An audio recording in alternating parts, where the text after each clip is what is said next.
Shalom my dears, Influence Generation. We shake the generation. Ya, selamat datang di ibadah online ketiga di minggu pertama bulan April 2020. Ya, kita sama-sama mulai ibadah kita. Tapi sebelumnya saya mau ngajak teman-teman untuk mempersiapkan diri, mempersiapkan hati. Kita sama-sama beribadah, jadi pastikan teman-teman dalam kondisi siap. Gak lagi rebahan, gak lagi tiduran, gak lagi push up atau lagi olahraga. Tapi dalam kondisi siap untuk memuji menyembah Tuhan. Jadi teman-teman boleh mempersiapkan diri. Kita sama-sama beribadah kepada Tuhan dengan segenap hati dan segenap pikiran kita. Supaya teman-teman juga mungkin bisa dibagikan link ini ke teman-teman Fresh kalian atau teman-teman yang mungkin belum bergabung dalam Fresh tapi beribadah di gereja. Boleh juga dibagikan link ini. Oke, mari sama-sama kita mulai ibadah kita. Mari kita berdoa kepada Tuhan. Tuhan Yesus, kami bersyukur buat hari ini Tuhan. Kami sama-sama untuk datang memuji menyembah Tuhan.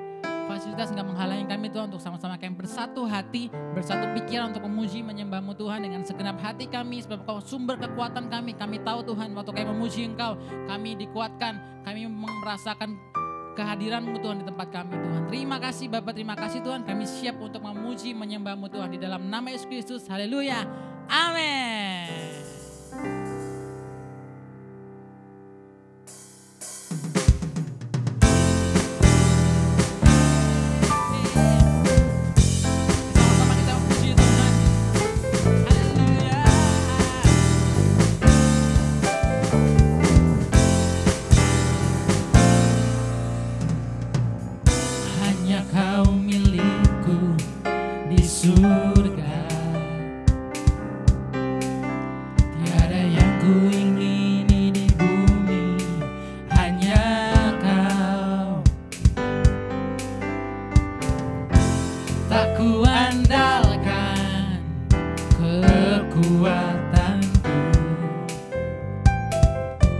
Namun yang pasti Kau tetap selamanya Allah sumber kuatku, Allah sumber kuatku, Allah sumber kuatku dan bagianku semuanya.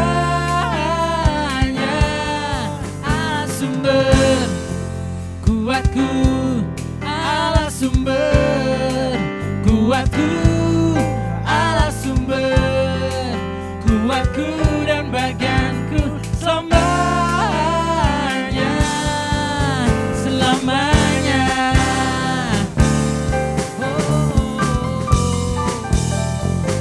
Katakan hanya Kau milikku di surga,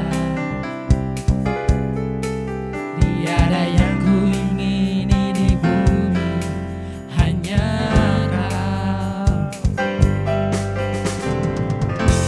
Tak ku andalkan kekuatanku, namun yang pasti Kau tetap selamanya. Allah sumber kuatku, Allah sumber kuatku, Allah sumber kuatku dan bagianku semuanya.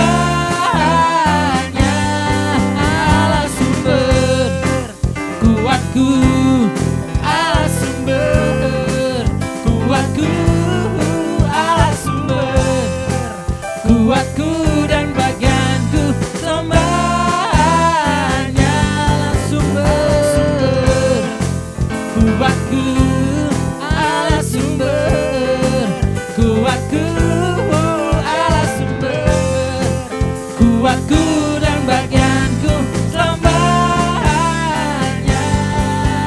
selamanya, selamanya,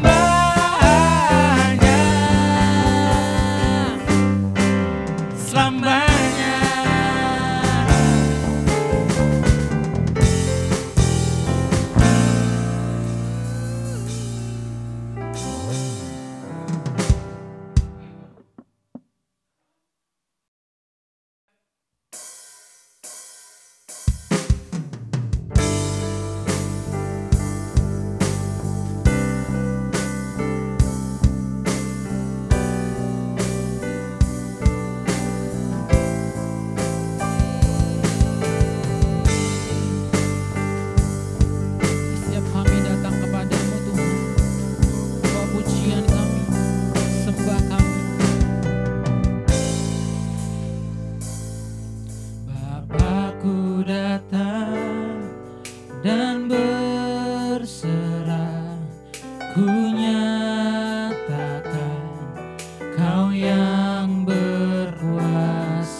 kuatkan aku bertahan, Kau harapan dalam kesesakan, Kau buktikan kesetiaan-Mu Tuhan, Engkau Allah Immanuel.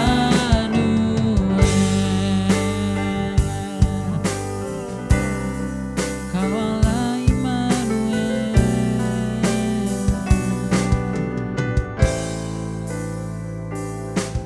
Bapakku datang untuk menyembah, ku nyatakan Kau yang bertata dalam lemah, Kau sempurna, Kau cahaya hidupku. Oh, Kau kuatkan aku bertahan, Kau harapan dalam kesesakan, Kau buktikan kesetiaan-Mu Tuhan, Engkau Allah Immanuel. Kau kuatkan aku bertahan, Kau harapan dalam kesesakan, Kau buktikan kesetiaan-Mu Tuhan, Engkau Allah Immanuel. Kau kuatkan aku bertahan, Kau harapan dalam kesesakan, Kau buktikan kesetiaan-Mu Tuhan, Engkau Allah Immanuel. Immanuel, Immanuel, Engkau besertaku.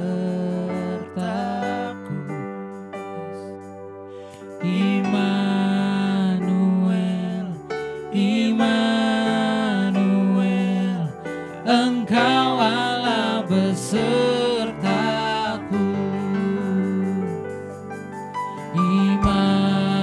Immanuel, Immanuel, Engkau besertaku.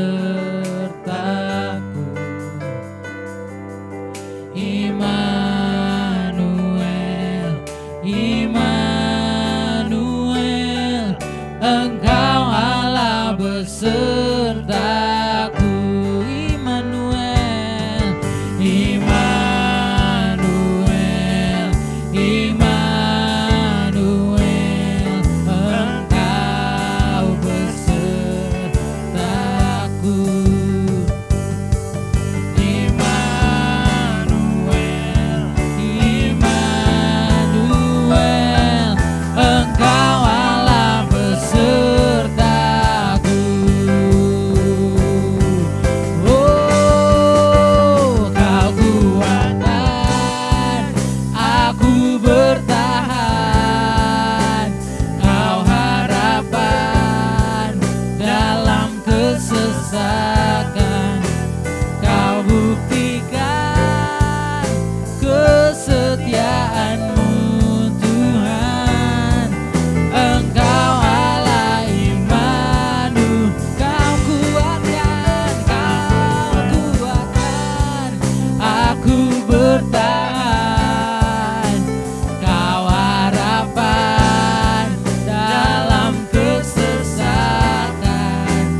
Mari kita berdoa sebentar untuk memasuki firman Tuhan. Bapa, terima kasih buat kami mengerti apa yang menjadi kehendak Tuhan, menjadi pribadi yang lebih lagi mengenal Engkau Tuhan. Melalui firman-Mu, setiap kami dikuatkan, setiap kami dibukakan mata hati kami. Terima kasih Bapa, di dalam nama Yesus kami berdoa. Haleluya. Amin. Shalom. Saya percaya bahwa Tuhan izinkan kita masuk bulan April ini. Semua karena kasih karunia dan anugerah Tuhan. Ini adalah minggu pertama dalam bulan April. Sungguh ajaib Tuhan. Dia menyertai kita dengan dahsyat dan ajaib.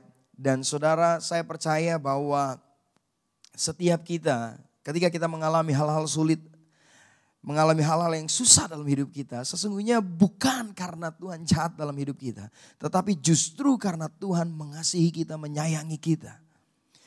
Kerinduannya adalah semua orang diselamatkan. Isi hati Tuhan adalah setiap kita manusia diselamatkan. Itulah sebabnya Yesus disalib bagi kita. Untuk setiap kita yang percaya, kita beroleh keselamatan daripadanya. Hari ini kita belajar bagaimana Allah mengajarkan setiap kita bahwa melalui hal-hal sulit sesungguhnya Dia rindu untuk setiap kita diselamatkan. Sehingga kita boleh mengerti lebih lagi tentang kehendaknya. Dan di sini dikatakan kalau kita mau belajar dari Ulangan 8 ayat 2 dan 3. Bagaimana Allah mengajarkan hal-hal sulit untuk bangsa Israel. Justru untuk menyelamatkan bangsa itu, bukan untuk memusnahkan bangsa itu. Demikian juga kehidupan kita saat ini. Di Ulangan 8 ayat 2 dan 3 berkata, ingatlah. Di Ulangan 8 ayat yang 2 berkata, ingatlah kepada seluruh perjalanan yang kau lakukan atas kehendak Tuhan. Atas kehendak Tuhan Allahmu di padang gurun selama 40 tahun ini dengan maksud merendahkan hatimu dan mencobai engkau untuk mengetahui apa yang ada di dalam hatimu, yakni apakah engkau berpegang pada perintahnya atau tidak. Yang ketiga dikatakan, jadi ia merendahkan hatimu, membiarkan engkau lapar dan memberi engkau makan mana yang tidak kau kenal dan yang juga tidak dikenal oleh nenek moyangmu, untuk membuat engkau mengerti bahwa manusia hidup bukan dari roti saja, tetapi manusia hidup dari segala yang diucapkan Tuhan. Di ayat yang kedua jelas dikatakan di sini bangsa Israel diminta Tuhan untuk mengingat bagaimana dia mengalami itu semua, karena kitab Ulangan adalah mengulang kembali dan mengingat kembali untuk mengingatkan bangsa Israel tentang perbuatan Tuhan yang besar. Bahkan dikatakan di sini ayat yang kedua, ingatlah kepada seluruh perjalananmu yang kau lakukan atas kehendak Tuhan, atas kehendak Tuhan. Bangsa Israel masuk padang gurun itu semua atas kehendak Tuhan untuk masuk penyelamatan, untuk memasukkan mereka masuk dalam Kanaan.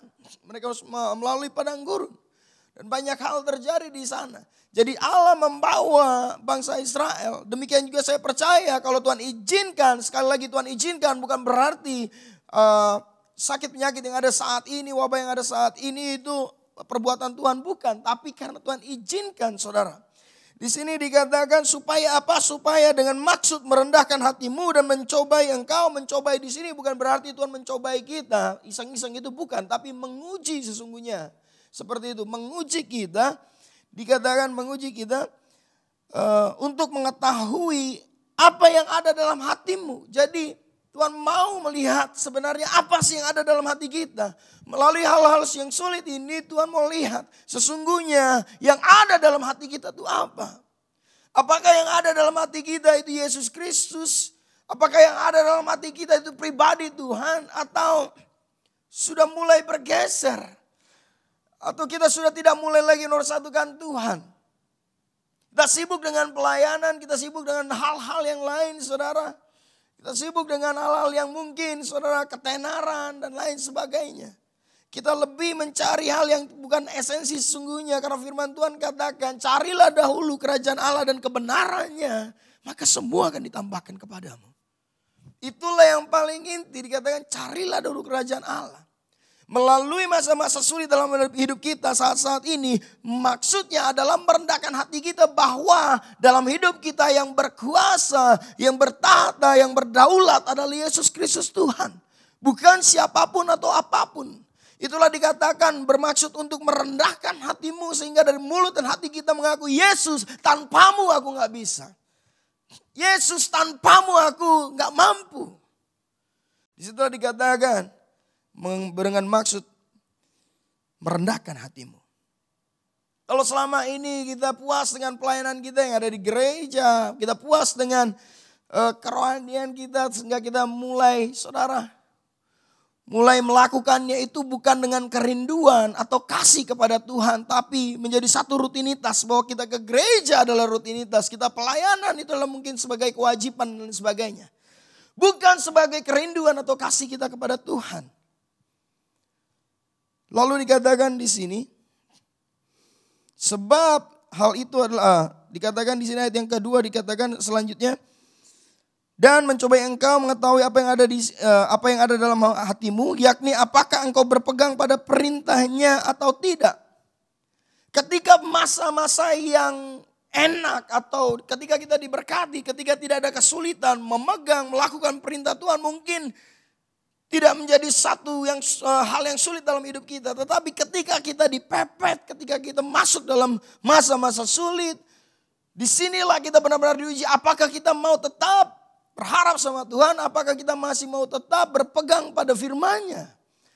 Atau kita mau mulai melepaskan iman percaya kita? Tuhan izinkan hal-hal sulit dalam hidup kita untuk melihat apakah kita sungguh-sungguh berpegang pada firman Tuhan. Karena saudara, firman Tuhan katakan di Matius 7, kalau kita buka di Matius 7 dikatakan seperti ini, bahwa orang-orang yang diselamatkan bukanlah orang-orang yang berseru-seru nama Tuhan Tuhan. Tapi di sini dikatakan ayat Matius 7 ayat 21, bukan setiap orang yang berseru kepadaku Tuhan Tuhan akan masuk ke dalam kerajaan sorga, melainkan dia yang melakukan kehendak Bapakku di sorga. Pada hari terakhir banyak orang akan berseru kepadaku, Tuhan, Tuhan, bukankah kami bernubuat demi namamu dan mengusir setan demi namamu dan mengadakan banyak mujizat demi namamu juga. Pada waktu itulah aku akan berterus terang pada mereka dan berkata, aku tidak pernah mengenal kamu, enyahlah daripadaku, kamu sekalian pembuat kejahatan. Saudara lihat, mereka bernubuat, mereka menyembuhkan orang sakit, mereka mengusir setan, tetapi dikatakan Tuhan tidak mengenal mereka.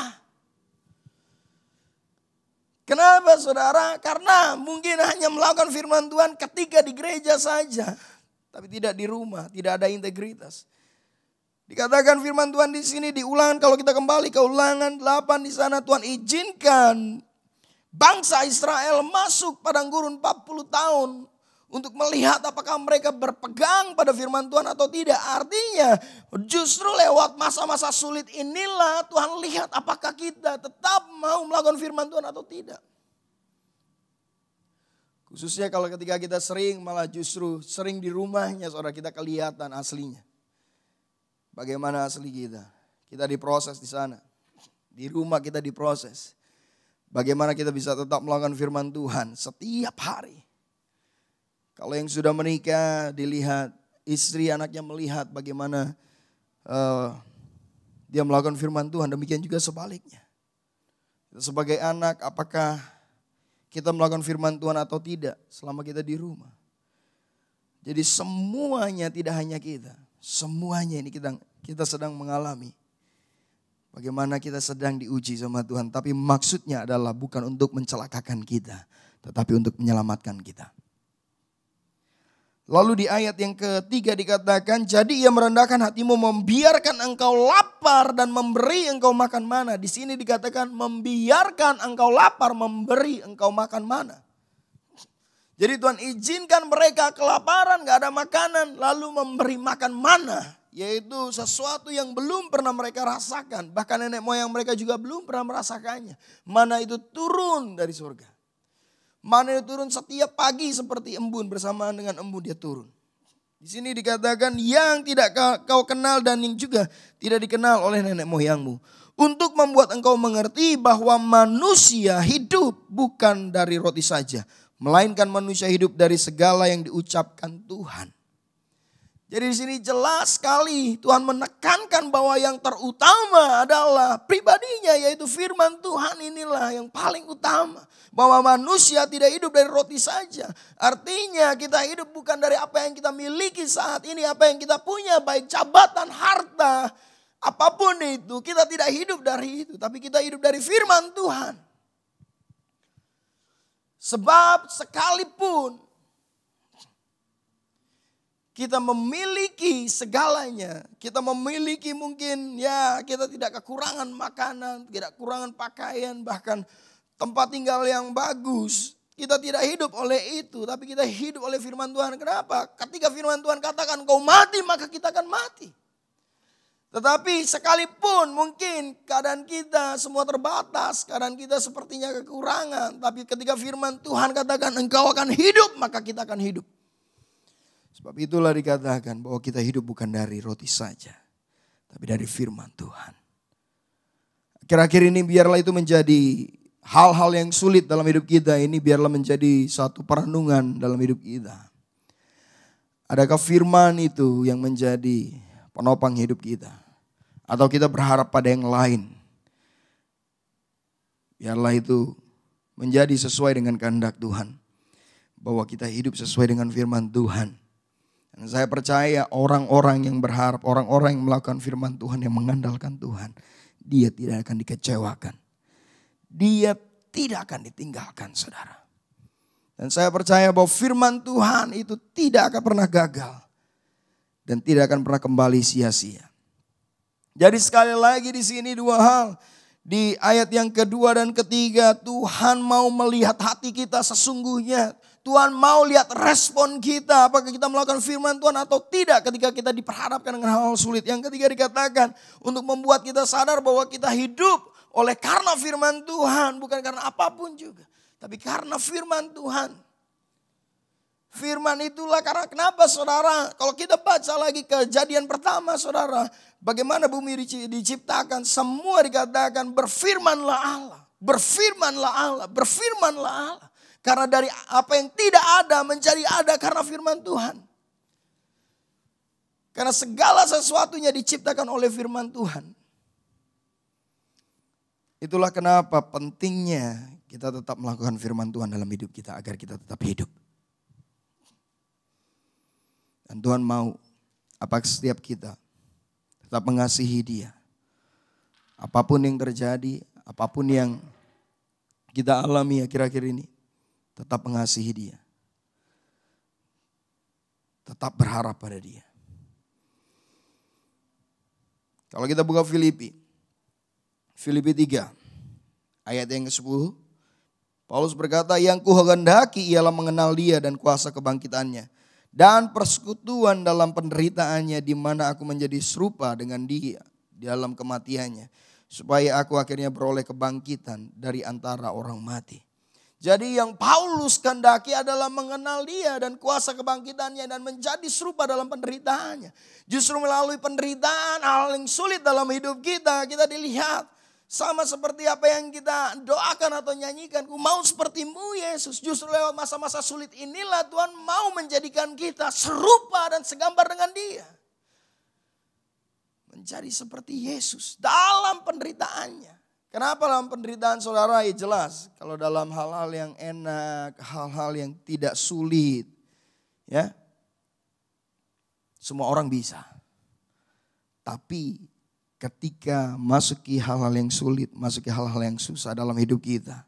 Disinilah benar-benar dilihat apakah kita rindu menjadi serupa dengan Dia. Ya, artinya apakah kita mau tetap berpegang pada firman Tuhan. Paulus mengatakan bahwa menjadi serupa dalam penderitaannya. Kenapa enggak menjadi serupa dalam kuasanya? Kenapa enggak menjadi serupa dalam hikmatnya? Tetapi dalam penderitaannya. Kenapa? Karena banyak orang enggak mau menerima penderitaan ini. Tapi saudara dengar baik-baik. Firman Tuhan katakan bahwa kuk yang kupasang itu enak. Dan bebanku pun ringan. Artinya kalau Tuhan izinkan semua itu terjadi dalam hidup kita. Saya percaya Tuhan mampukan kita melewati itu semua. Korintus berkata, 1 Korintus 9-10 berkata bahwa pencobaan-pencobaan yang kita alami adalah pencobaan biasa. Yang tidak melebihi kekuatan kita. Dan Dia pasti membuka jalan buat setiap kita. Jadi saya percaya teman-teman, saudara-saudara semua bahwa Tuhan izinkan hal-hal yang sulit terjadi dalam hidup kita. Bukan untuk maksud mencelakakan kita. Tetapi justru sebaliknya. Dengan maksud untuk menyelamatkan setiap kita. Supaya kita cek betul hati kita. Apakah kita benar-benar mengasihi Dia. Supaya benar-benar kita melihat dalam kediri kita. Apakah kita benar-benar tetap berpegang padanya. Dan membuat kita sadar bahwa hanya firman Tuhanlah yang menopang kita hidup. Yang terakhir dikatakan di Yakobus 1 ayat yang kedua. Yakobus 1 ayat yang kedua. Saudara-saudaraku anggaplah sebagai satu kebahagiaan. Apabila kamu jatuh dalam berbagai-bagai pencobaan. Sebab kamu tahu bahwa ujian terhadap imanmu itu menghasilkan ketekunan. Dan biarlah ketekunan itu memperoleh buah yang matang. Supaya kamu menjadi sempurna dan utuh. Dan tak kekurangan satu apapun. Melalui masa-masa sulit Tuhan mau. Dikatakan di sini Yakobus berbahagialah kamu. Jikalau kamu jatuh dalam berbagai-bagai pencobaan. Artinya kalau Tuhan izinkan hal-hal sulit dalam hidup kita. Firman Tuhan katakan berbahagialah karena dengan itu ketekunan atas iman kita terjadi. Dan kita menjadi, saudara dikatakan memperoleh buah yang matang. Menghasilkan ketekunan dan biarlah ketekunan itu memperoleh buah yang matang. Artinya hidup kita ini, saudara yang diinginkan dari pohon itu adalah buahnya. Dan yang diinginkan adalah buah yang matang, yaitu yang manis, yang enak dirasakan. Ketika orang lain melihat hidup kita, dia seperti merasakan buah yang manis. Dan terlebih lagi Tuhan ketika melihat hidup kita, Dia merasakan buah yang manis, bukan buah yang masam. Tapi buah yang manis. Karena ketika Dia lihat, ketika kita melewati hal yang sulit, tetap ada pujian padanya. Tetap ada ucapan syukur kepadanya. Sekalipun lewat masa sulit kita bilang Tuhan Engkau baik, itulah buah yang manis. Sekalipun melewati masa yang sulit kita masih bisa bilang Tuhan Engkau dahsyat, Engkau hebat, terima kasih Tuhan, itulah buah yang manis. Dan saya percaya tahun ini adalah tahun di mana kita membuat kita dewasa di dalam Tuhan. Saya diingatkan kembali ketika saya masuk 2020. Tidak ada banyak hal seperti desire, keinginan, passion saya untuk pelayanan yang bagaimana. Saya sampai bingung, saya bilang Tuhan kenapa kok kayak gak ada semangat, kayak gak ada passion untuk masuk ke 2020.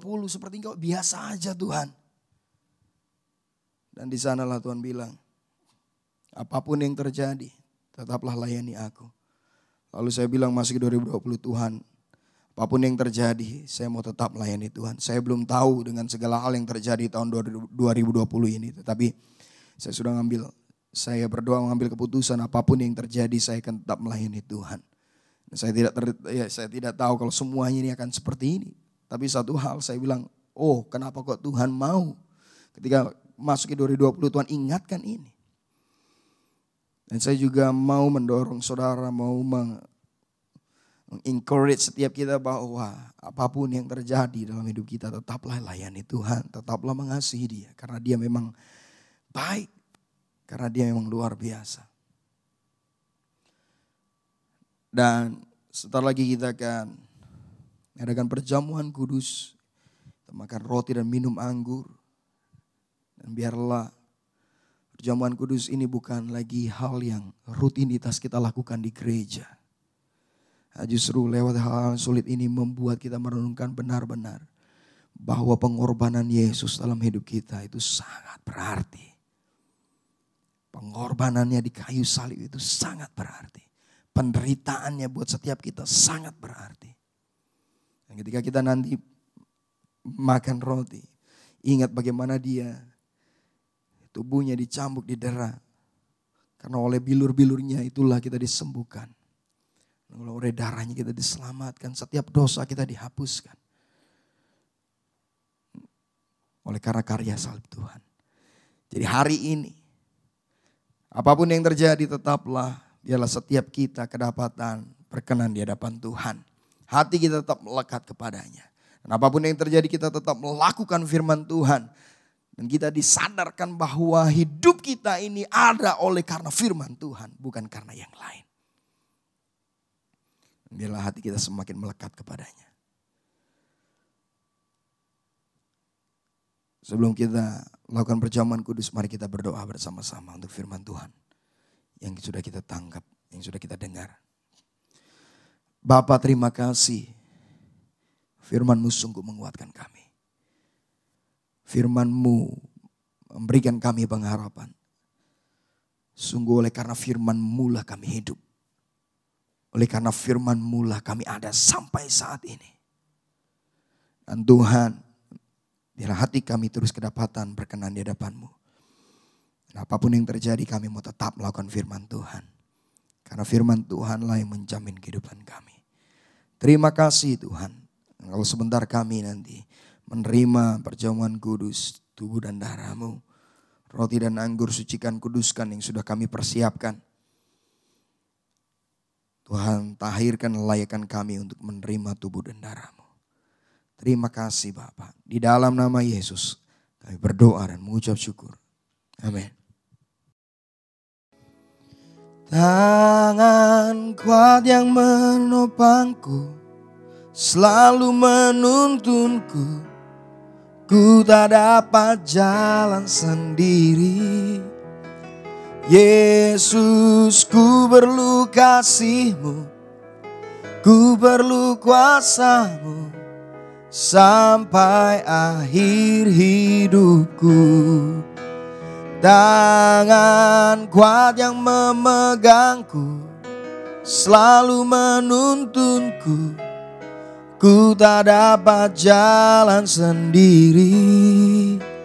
Yesus, ku perlu kasih-Mu, ku perlu kuasa-Mu sampai akhir hidupku.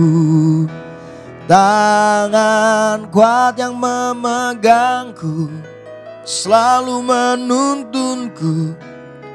Ku tak dapat jalan sendiri. Yesus, ku perlu kasih-Mu, ku perlu kuasa-Mu sampai akhir hidupku.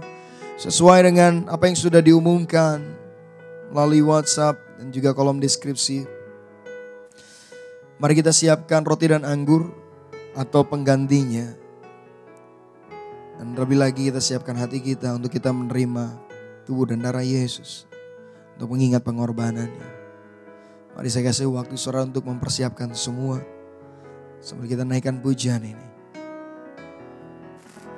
Tangan kuat yang memegangku, selalu menuntunku. Ku tak dapat jalan sendiri. Yesus, ku perlu kasih-Mu, ku perlu kuasa-Mu sampai akhir hidupku. Tangan kuat yang memegangku, selalu menuntunku. Ku tak mau jalan sendiri. Yesus, ku perlu kasih-Mu, ku perlu kuasa-Mu sampai akhir hidupku. Mari kita siapkan roti kita. Sebab apa yang telah kuteruskan kepadamu telah aku terima dari Tuhan, yaitu bahwa Tuhan Yesus pada malam waktu Ia diserahkan mengambil roti, dan sesudah itu Ia mengucap syukur atasnya dan memecah-mecahkannya dan berkata, inilah tubuhku yang diserahkan bagi kamu. Perbuatlah ini menjadi peringatan akan aku. Mari kita makan roti ini di dalam nama Tuhan Yesus Kristus.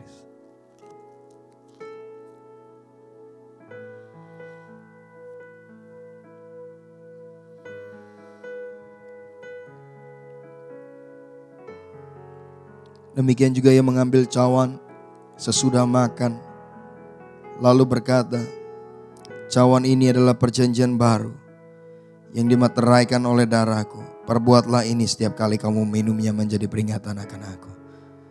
Jangan kuduskan Tuhan di dalam nama Yesus. Mari kita minum anggur.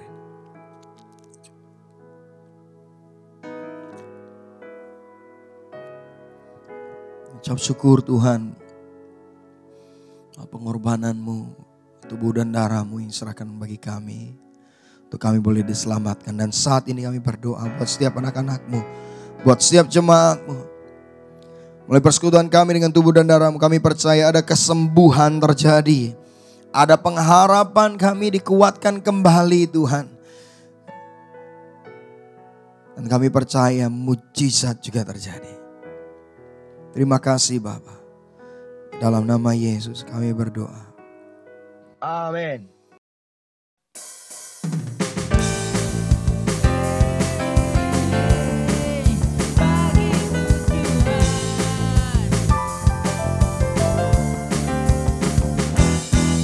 Bersorak-sorai hai umat Tuhan, kudus dan mulia namanya. Besarlah kasih-Nya, ajaib perbuatannya, berkuasa selama-lamanya. Bersorak-sorai hai umat Tuhan, kudus dan mulia namanya. Besarlah kasih-Nya, ajaib perbuatannya, berkuasa selama-lamanya. Bagi Dia yang memerintah, yang layak terima segala pujian. Bagi Dia yang berkuasa, surga bumi sujud menyembah di hadapan-Nya.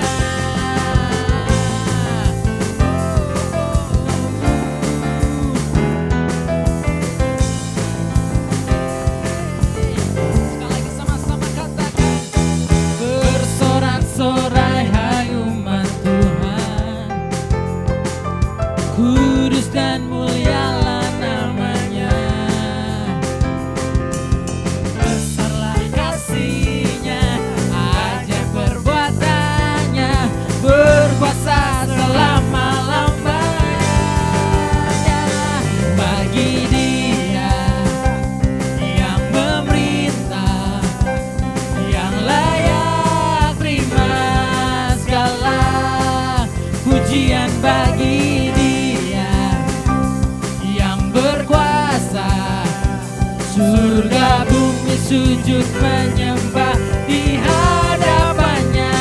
Bagi Dia yang memerintah, yang layak terima segala pujian. Bagi Dia yang berkuasa, surga bumi sujud menyembah di hadapannya. Bagi Dia yang memerintah, yang layak terima segala pujian. Bagi Dia yang berkuasa, surga bumi sujud menyembah di hadapannya. Surga bumi sujud menyembah di hadapannya. Surga bumi sujud menyembah di hadapannya.